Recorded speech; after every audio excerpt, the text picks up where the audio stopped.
what's lurking in the background, if you will, are the nuts, right? Like Frank James that comes to New York and shoots up the system.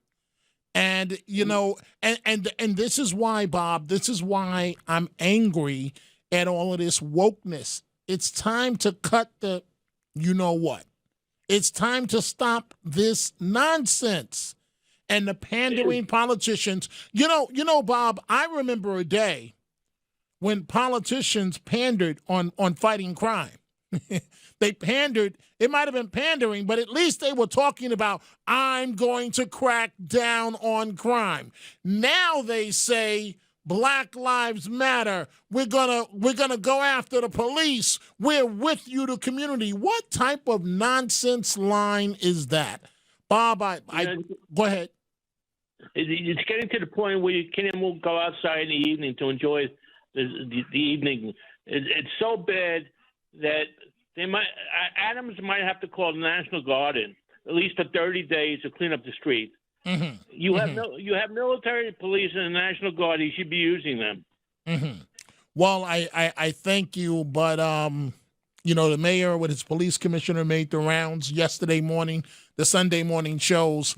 No mayor is going to call in the National Guard because it is a kiss of death. It is the third rail of modern day politics to call in the National Guard, and any ambition you have for higher office, it is dead on arrival. And so Mr. Adams is trying to play to a national crowd, and that's fine. But Mr. Adams, if crime doesn't come down in your backyard, you can kiss all of that goodbye, because the history is that New York City mayors do not do well on the national political stage to begin with. And so by declaring it's a national issue, which it may be, to the people in New York, they don't really want to hear that. Right? Do you want to hear, well, people are dying all across the country? Or do you care about the fact that your relative or friend or someone that you care about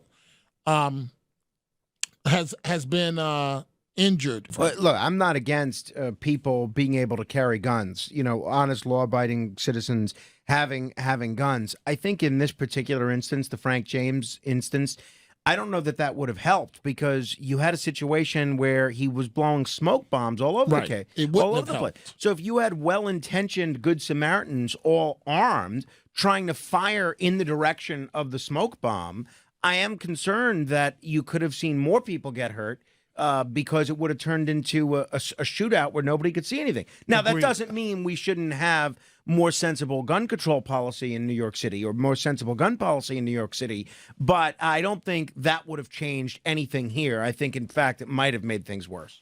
I see this as a discussion where, I mean, there's nothing wrong with having the discussion, but I don't see anything changing because the laws are so tight in New York City. Exactly. Right. Where you're not going to get a permit. I mean, it's rare to get a gun permit. It's just not going to happen. So I see we have a call from Pete from Long Island, and I wish, Pete, that I had time to take it. Pete says that he's an African-American male, and he wants to share a recent experience. Probably Steve from Manhattan again. Steve from Manhattan. But I'm out of time. Steve from Manhattan, call under Steve from Manhattan, and I'll take your call. That's all you got to do. Folks, I'll be back tomorrow. Same time, same station. Talk Radio 77 WABC. Hey, it's Bernie and Sid in the morning. Alexa, enable the 77 WABC.